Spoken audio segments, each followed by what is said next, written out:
Ryan Carter was a simple man with a heavy heart and calloused hands. He lived in a rundown neighborhood on the edge of Anchorage, Alaska, where the winters bit harder than the debt collectors. Every morning, before the sun rose, Ryan laced up his old boots and went out into the freezing air to begin another day of survival. Once, he had run a small roofing company with a few workers, a little truck, and big dreams. But the economy didn't spare dreamers, and when the storm hit 3 years ago and the bank took his house, the only thing he managed to keep was his pride. Ryan now worked 3 jobs: mornings at the lumberyard, afternoons delivering packages, and nights cleaning offices. The hours were brutal, but he never missed a day. What little free time he had was spent jogging along the edge of the Chena River. The movement cleared his head, reminded him that no matter how hard life got, he was still breathing, still pushing forward. That morning was colder than usual. The sky was gray, and the river looked like a slab of broken glass. Ryan pulled his scarf higher and focused on the crunch of snow beneath his feet. As he neared the bend in the trail, a strange sound pierced the silence. A splash, then something else, a weak cry. Ryan slowed, scanning the river, and that's when he saw it. A wheelchair near the riverbank, tipped over and half buried in snow. A red coat floating in the ice-cold water, flailing arms barely visible through the cracked surface. His heart leaped. Without thinking, Ryan tore off his jacket and sprinted toward the edge. He didn't stop to check how deep or how dangerous. He just jumped. The water was like 1,000 knives. The current tugged at him with deadly strength, but he pushed forward. His muscles screamed, but he kept his eyes locked on the boy in the red coat. Reaching him took seconds, though it felt like hours. Ryan grabbed the child under the arms and turned, kicking hard. The boy was shivering, his lips turning blue. He wasn't speaking, just gasping. Ryan's boots struck something solid, rocks near the shore. He dragged the boy out, collapsed beside him, and shouted for help. What Ryan didn't know was that someone had seen the whole thing. A black SUV was parked nearby, engine still running. Inside sat a woman in a fur-lined coat, staring with wide eyes. Her name was Eliza Monroe, and to most of the world, she was a ghost. Daughter of a steel tycoon, widow of a Wall Street legend, and secret mother to the boy now coughing on the riverbank. Eliza had hidden from the public for years, building her life behind locked gates and private jets. But today she had made a rare choice. Her son, Jamie, had begged her to see the river. Just for a minute. He loved the way it moved. 5 minutes, he had said, and she had agreed. That 5 minutes had almost cost her everything. As she ran toward them, Eliza felt the weight of all her mistakes pressing down on her chest. She had spent years protecting Jamie from the world, guarding his rare condition like a secret, shielding him from cameras and questions. But all the money and security hadn't kept him safe. It was this man, this stranger, who had risked his life for her child without knowing who he was or what it might cost. Paramedics arrived quickly. Eliza stayed close, holding Jamie's hand while they worked on him, watching them wrap him in heated blankets and monitor his oxygen. She glanced at Ryan, who sat on the snow, wrapped in another blanket, coughing hard and shaking from the cold. He looked like he hadn't slept in days. His boots were worn through, and his hands were red with cold. But there was something in his eyes that made her pause, something honest. At the hospital, Eliza stayed out of sight, using her influence to keep the media at bay. She made quiet inquiries. Who was this man? Where did he live? Did he have family? What she found surprised her. Ryan Carter was no vagrant. He had once owned a small business, had spotless records, and had filed for no government help despite his poverty. He worked nearly every hour of the day. She even found his old company website, still online, though untouched. A single line on the homepage read, "Built with pride, for people who care." Eliza stood beside Jamie's hospital bed and watched him sleep. He would recover, the doctors said. No lasting damage. But something had changed in her. She had spent years running from the world, fearing its judgment. But here was a man who had nothing, yet gave everything. That kind of courage didn't belong in silence. Back at home, Ryan tried to return to normal, though the rescue had taken a toll. He was late for work, missed 2 shifts, and lost a delivery contract. But he told himself it was worth it. The boy had lived. That was all that mattered. Then one morning, as he prepared for another shift, someone knocked on his door. He opened it to find a woman in a simple coat, her eyes tired but kind. "I believe you saved my son," she said. Eliza stepped inside Ryan's modest apartment, her eyes quietly scanning the cracked walls, the mismatched furniture, the frayed rug beneath her feet. Everything told her a story of endurance. She handed him a small parcel. Inside was a clean, folded wool coat and a sturdy pair of gloves. Ryan hesitated, unsure whether to accept it, but she gently set it on the nearby table and glanced at the dusty framed photo hanging on the wall. It showed Ryan with two other men in construction helmets, smiling proudly in front of a house they had just completed. She realized then that Ryan hadn't always lived like this. He had built things, real things, and life had broken them down. Eliza explained who she was, not in full detail, but enough to let him know Jamie was her son, and she was thankful beyond words. She told him her son hadn't stopped asking about the man in the river. Ryan nodded and said he was just in the right place at the right time. But Eliza didn't believe that. People in the right place often walked away. He had chosen to act. Before leaving, she offered him her number, written neatly on a business card, and asked if he'd consider visiting Jamie at the hospital. The boy had questions about the river, about swimming in freezing water, about being brave. The next afternoon, Ryan stepped cautiously into the children's recovery ward.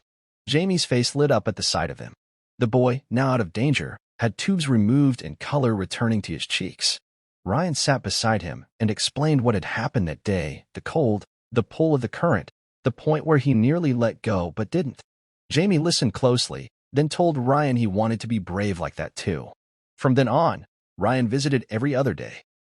They talked about rivers, built paper boats together, and laughed about how Ryan's thermos had floated off downstream. Eliza watched their bond grow from a distance. Her son, once quiet and guarded, seemed to come alive with Ryan around. She didn't interfere, just made sure Ryan was always welcomed, always had a warm drink in his hands when he came. Behind the scenes, Eliza started digging deeper into Ryan's past. The more she found, the more her heart ached. He had never missed a rent payment, never taken shortcuts, never blamed the world for his fall. Instead of filing bankruptcy when his company collapsed, he had sold everything he owned to pay his workers. He had no safety net, no family to lean on, yet he kept going. It reminded her of herself, in the years after her husband died, when the board of her father's company pressured her to sell her shares and step away. They saw her as a grieving widow, unfit to lead. But she had proven them wrong, had grown Monroe Ventures into a silent empire, managing everything from behind the curtains. She was rich beyond imagination, but her life had been hollow, meetings, boardrooms, private jets, and isolation. Until now.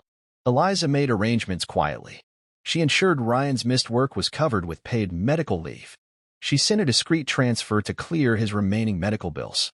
But she knew he would reject help if he found out where it came from. So she kept her involvement invisible. One day, as Ryan arrived at the hospital, Jamie handed him a hand-drawn card. It showed three figures beside a river, a small boy in a wheelchair, a tall man, and a woman with flowing hair. In childlike letters, Jamie had written, "My real family," underneath. Ryan's throat tightened. That night, he sat in his apartment, holding the card under the soft kitchen light, the silence around him louder than ever. He hadn't felt this connected to anyone in years. Meanwhile, Eliza faced a new problem. Word of her growing connection with the mystery man from the river was leaking into elite circles. Her assistant warned her that members of the Monroe Ventures board were concerned. They feared a scandal. Eliza shrugged off their concerns at first, but things escalated when a tabloid published blurry photos of her walking beside Ryan outside the hospital. The headline twisted the story into something ugly. Reclusive billionaire's new flame? River rescue sparks secret romance. The board called an emergency meeting, pressuring her to address the rumors. Eliza, for the first time in years, didn't care about their opinions. Her priorities had shifted. She had found something real in Ryan's presence, honesty, bravery, and a kind of warmth that money could never buy. A few days later, Eliza visited Ryan again, this time not to thank him, but to ask him for dinner. She invited him and Jamie to her estate on the outskirts of the city, a place so large it had its own security gate and indoor garden. Ryan had never seen anything like it. He wore his cleanest shirt, felt awkward in polished shoes, and brought Jamie a small gift, a compass. "So you never get lost again," he said. Jamie beamed. Dinner was simple, prepared by Eliza herself. Pasta, salad, and warm bread. The dining room was massive, but they sat close together near the fireplace. They talked about old memories, the things they had lost, and the strange way the river had brought them together.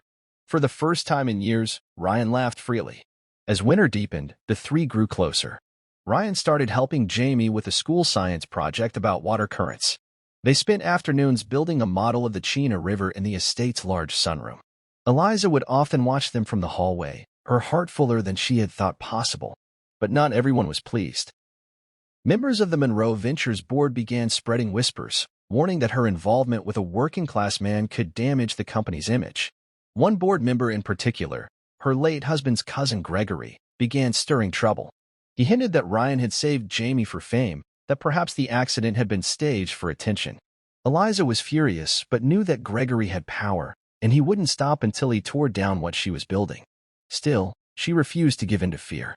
Instead, she asked her assistant to pull every document related to Ryan's old construction company.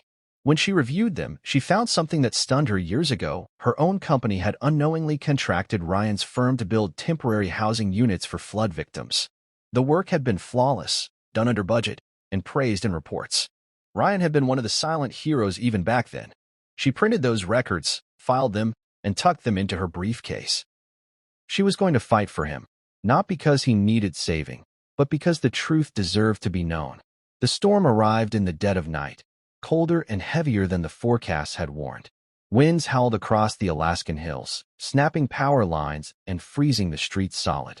Ryan was at his small apartment, packing up for his early shift, when his phone rang. It was Eliza. Her voice trembled as she explained the backup generator at the estate had failed. Jamie's breathing machine had lost power. The storm had blocked all regular service routes, and she couldn't reach the emergency technicians. Without hesitation, Ryan grabbed his tool bag and raced into the blizzard in his old truck, tires wrapped in chains. The snow was relentless, but he pressed on, heart pounding. Jamie had survived a freezing river. He couldn't let a failed generator undo that miracle.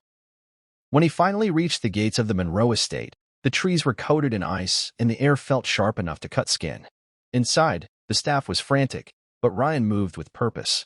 He followed the wiring from the basement, tracing the fault in the system with gloved fingers. A panel outside had frozen over and short-circuited the backup supply. He rerouted the current manually, splicing a temporary line to restore power to Jamie's equipment just in time. Upstairs, Eliza sat at her son's side, tears streaming down her face as the machine began humming again. That night, Ryan didn't leave. The roads were too dangerous, and Jamie had begged him to stay. Eliza made up the guest room, but they all ended up in the study by the fireplace, watching the storm beat against the tall windows. Jamie eventually drifted to sleep in a pile of blankets, Max the family's newly adopted retriever curled by his feet. Eliza and Ryan sat quietly, the fire reflecting in their eyes. For the first time, neither of them felt the need to speak. The silence between them was full of understanding. They had both been alone for too long. Both had built walls that the world couldn't climb. But now, a boy's love and a shared act of bravery had broken those walls down. In that moment, everything changed. The next morning, news vans waited outside the estate gates.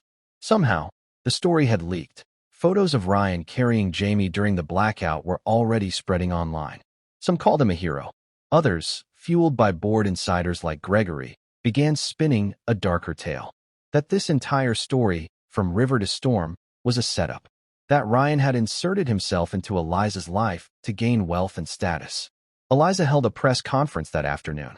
She stood with Ryan and Jamie by her side and told the truth. No scripts, no handlers, just her voice. She explained what had happened at the river, how a stranger had risked his life to save her son, how that same man had kept saving them again and again, never asking for anything in return. She showed the press Jamie's river model, the crayon drawing that called Ryan Dad, and the blueprints of the rehab center she and Jamie had secretly been planning with Ryan's help. A center that would now carry Jamie's name and serve disabled children across the state. But the real reckoning came during the Monroe Ventures annual board meeting. Eliza walked into the grand room flanked by Ryan and Jamie.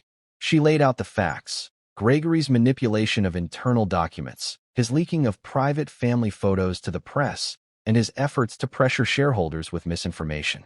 Then she presented a motion to remove him from his leadership position and appoint a new advisory role focused on community investment. She turned to Ryan, who stepped forward to reveal his background. He spoke not as a victim or charity case, but as a man who had built, lost, and kept going. His voice was calm and clear as he shared how he had once worked for Monroe Ventures unknowingly and had delivered high-quality construction under difficult circumstances. He offered no apologies, no drama, only the truth. And when Jamie wheeled himself to the front of the room and addressed the board himself, showing graphs of public response, hospital donation spikes, and the increase in goodwill from the public, the room fell silent. Then, slowly, hands began to raise. The vote passed. Gregory was out. The rehab center was greenlit. And Ryan Carter, once buried by debt and cold winters, was now named Community Project Director for the entire foundation. Weeks later, the snow began to melt and the river flowed freely again. In the sunroom of the estate, Ryan watched Jamie fine-tune the turbine on his model dam while Max snored nearby. Eliza entered quietly, carrying 2 mugs of coffee, and joined him on the bench. Their lives had changed in ways they never expected, not because of fate, but because of courage, the kind that jumps into rivers, drives through blizzards, and speaks the truth even when it's hard. They had built something together, not from wealth or titles, but from trust. And as Jamie called them over to see the finished model, Ryan smiled. He wasn't just a visitor anymore. He was home.